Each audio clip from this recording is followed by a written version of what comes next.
We're back here on our program as we discuss Hurricane Irma that is moving through the Caribbean into the Bahamas, and many suspect that it is going to impact the southern part of Florida.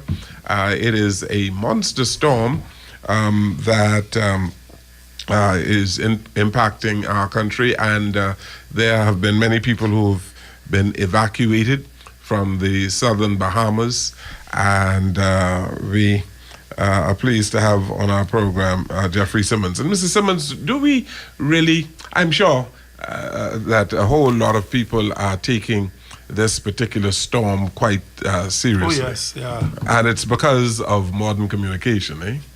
That's one of the reasons. Yeah. And they are paying close attention to information in social media, on television, as well as radio. That's right. So we have to get the information out there, and that's one of the things that saved a lot of lives. Getting timely information out there, and it's not like a century or so ago when there was no communication. People had no idea what was happening, and if you were not a good fisherman, you couldn't tell bad weather was coming, so you were caught in trouble. Mm-hmm. Does the Met Office have a web page? Yes, we have our web page is not up as yet, but we are designing one. We had one, but it went down, and now we are designing to put it back up again. We've heard about the various models that you use to give the forecasts of the weather. The European model, you have a model coming from the United States of America. GFS and all yes. those. What do you rely on? In our department, forecasters, different forecasters, they have their bias. With what models they would tend to use. Most of them would tend to use the GFS model, which is an American model. And for guidance in terms of, and because it gives you information on not only forecasting hurricanes, but then doing an everyday forecast. Okay, telling you, what your winds are going to be like, if you're going to have any rain, and what time. Looking at things like troughs, fronts, all of those things moving in. So we depend on those models to some extent to guide us in preparing our forecast.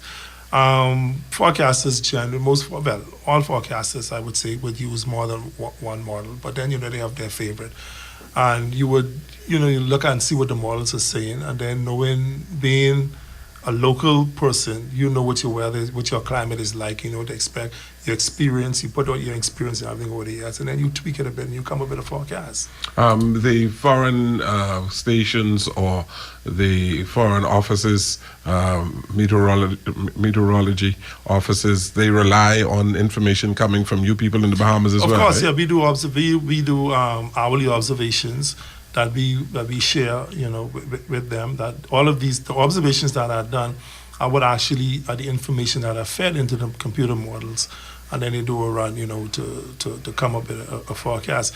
In addition, we do upper air ascents, and we do other things that assist them, that we share, because we have the World Met Organization. That's 191 states, right? So we realize, weather knows no boundary. So, we share all of our information. We have taken out language being a barrier by coding our information. So informations are coded so that I can do my observations, and once I put my codes and everything and I send it globally, anyone, anywhere around the world, no matter what language they speak, can actually get my information and tell exactly what's going on here in the Bahamas. Mr. Simmons, for the man in the street, right? We're one of the few countries in the world still using Fahrenheit. Everybody else using Celsius. When you go to the Caribbean station, we just they're using some announcement on Celsius, some announcement on Fahrenheit, right? So the man in the street, that's confusing. Well, we still use feet and inches and miles. All right. They ain't confusing me. You use centimeters. You use centimeters and these kind of things. It's the system that we use. We just haven't used the metric system. We have a colleague from Finland here with us now. And when we talk in miles, you try to figure how much kilometers is that, Yeah. right? So we just haven't really gone. That's something. Well, we have put in our Department of Metrology. So I guess they would take that up and take the lead. Well, the country is not using the metric system. Right, the entire country. So And we the have country is using the old system. Yeah, the rest of the world is- Yeah, but you keep worrying about the rest of the world. We know in the Bahamas No, the rest of the what a world mile is. is. And when you use, All right? when you watch television, right, outside of America, right, and you get the Caribbean station just below, they use Celsius. They are broadcasting to Bahamians, right? Yes, Right. yeah. And Bahamians have not been introduced properly to the metric system. Exactly. And So so we that's- have to that's the use problem. the system that they know. Well, like I said, we now have a newly instituted Department of Metrology here in the Bahamas. So that's something for them to take up and lead and start and maybe. I mean, the Americans, we use the system the Americans still use. The Americans still use in miles and all these things. So that's where I guess is why we keep it. And the other Caribbean countries, they're closer to England, to the What about British. Canada? And Canada is now using also the metric system. Exactly. So, We- but we are closer to the United States. So I guess that's where we live. That's what we do. Yes, so with Hurricane Irma, the system is moving at 16 miles an hour. Right. And Pretty slow, right? No, sir. That's fast? That's a good speed. that's a good speed. That's So a it good should speed. get out of here very quickly. Very quickly, and the fact that it's moving fast, you don't have time for it to stop and build energy and all of that. So we wanted to keep move along quickly and get out of the way. So if by late Friday night, early Saturday morning, we experience the tropical storm winds in New Providence, it should be out of our way probably by late Saturday night, early Sunday morning. About that time, yes. Starting Friday night, Saturday, by Saturday night, Sunday morning, should be out of us. We should be out of the woods here. Yeah. But isn't there another one close by? There is Jose still in the Atlantic coming out also behind that. And then Katia, I think, is in the Gulf. And so we this is a busy time. It's no surprise what's going on out there. It's a busy time of the year. But Jose is forecast to move east as far as the northern Leeward Islands and then take a sharp turn to the north. And that's the track that's So that's no threat for us then? Not at this time. Not at this time. We're not concerned about it. Our hurricane seasons have been longer now than ever. Sometimes. They passed late November these days. Now we even have January and all now. You have January too? Yeah, we had January in 2016. Hurricane in January? Yes, sir. Yeah. I don't remember that one. I guess we were so beaten by Matthew last October that we didn't 2016 even. and 2017. We had a was that 2016 or 17? We had a January storm. We had a January hurricane in the Atlantic. So you see these things are now happening all over the place, all over the time. The Southern Atlantic is a place we don't have hurricanes. We had one there, I think it was about 10, 15 years or so ago, off the coast of Brazil in the Southern Atlantic. It's something that we don't, that have never been seen, but it happened. I looked at the damage caused by Hurricane Matthew, and one could not help but realize that trees were uprooted. Huge trees were uprooted. This was a Hurricane Matthew that destroyed roofs of buildings and trees. Yep, that was a powerful storm, and the good thing, but it's not only it root up some trees, and the trees that it couldn't root up, it just stripped the trees of all their leaves, and some roofs you can see around it. As you know, as I drive around, you still see tops on some roofs around here. As a result of Matthew. Matthew was really a storm that we haven't seen in New Providence for many years. Didn't it hover over New Providence for time? Not very long, but what happened with Matthew is that we were in the Bahamas, here in New Providence. We experienced the worst of Matthew right here in New Providence. We were in that northeastern quadrant, which is the most powerful quadrant of the storm, because the storm passed between us and Andros, in New Providence and Andros. and we were in the most dangerous part of the storm. And I've had some pictures of it showing where the storm is, all the intensity in that storm. And of course, the places that did most of the were mostly damaged here in the Bahamas was New Providence, Low Sound, Andros, and West End. Of course, that went for it. That went on that clip West End. It passed amazingly. It passed over Berry Islands, and I didn't hear much, said. But Low Sound got hit. But Low Sound, I visited Low Sound and West End after the storm, and it was catastrophic. Every home in those areas was damaged. So it was a powerful storm, and this one is even more. So we can anticipate a considerable amount of damage, say, to the islands of Inagua, Mayaguana, Acton's, Crooked Island. Crooked Island. And the thing about it is... And Ragged Island, eh? Ragged Island, you're right. It passed near Ragged Island also. And, with Crooked Island, this would be, Crooked Island was one of the places that was really damaged with Joaquin in 2015. Right. And it seems as if now Irma is getting closer and closer, moving closer in on. Because the tracks earlier, as they was served in the center, passing directly over Greater Inagua, now it has shifted a little more, and another now passing over Little Inagua, which brings the track closer to Crooked Island. So, Mr. Simmons, those islands that are virtually flat. It's just no hope then. You have to move further inland, and you have to be, like we said, that's why, and from the reports we started issuing this morning, we said to people listening, if you live on the coast, leave now. It's the same call we were giving out here in New Providence with Matthew last year. We're asking people you live on the coast, you have to leave, just go inland and come back later and deal with it. And we have already started to put it out there for people. If you live, especially if you live on those coastal roads, you can't be there when those storms come through, especially in those southern islands. You can't be on those coastal roads. What we don't have in most of the islands of the Bahamas are proper hurricane shelters. We are in the hurricane zone, and most of the shelters that are used now are the churches, schools. They don't have the facilities of a hurricane shelter per se. We ought to be moving to the point, since we are in the hurricane zone and we know that global warming and climate change, they're real, that we should have proper hurricane shelters, wouldn't you say?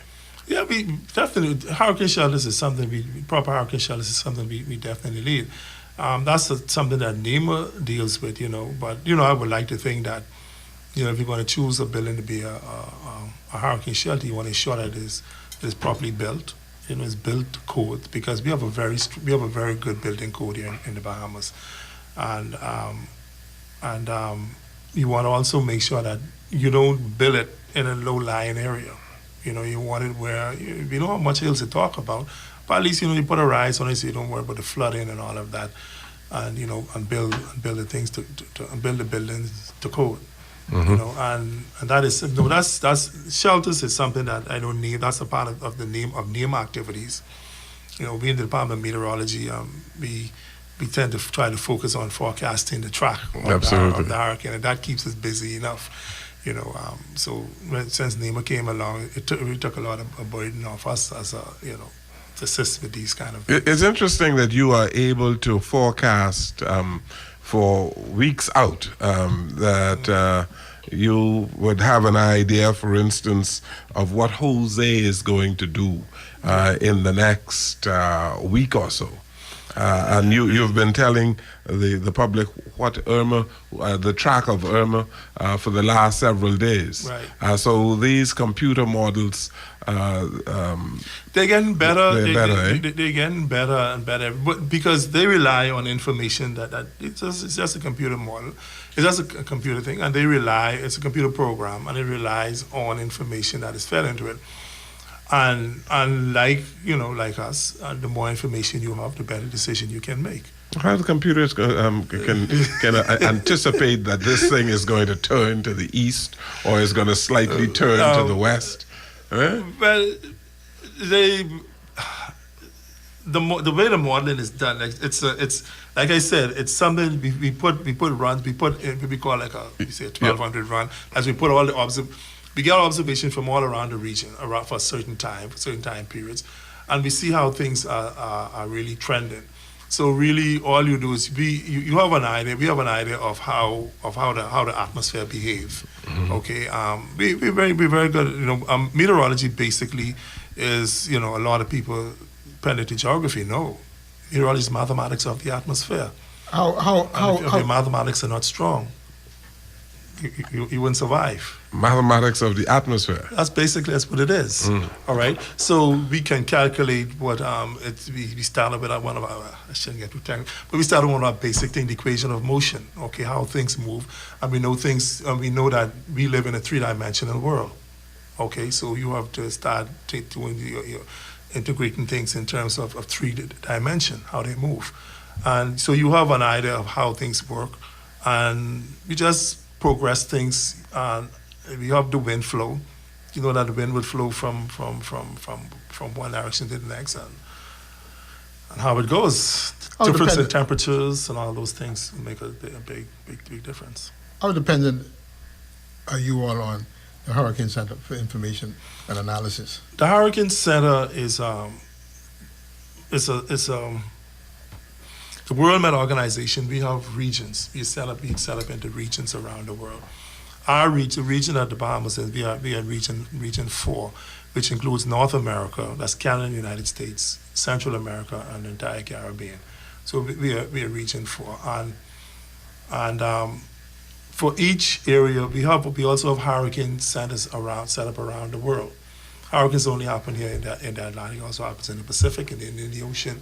So you have hurricane centers set up, and these are really World Met or these are United Nations agencies, yeah. Right?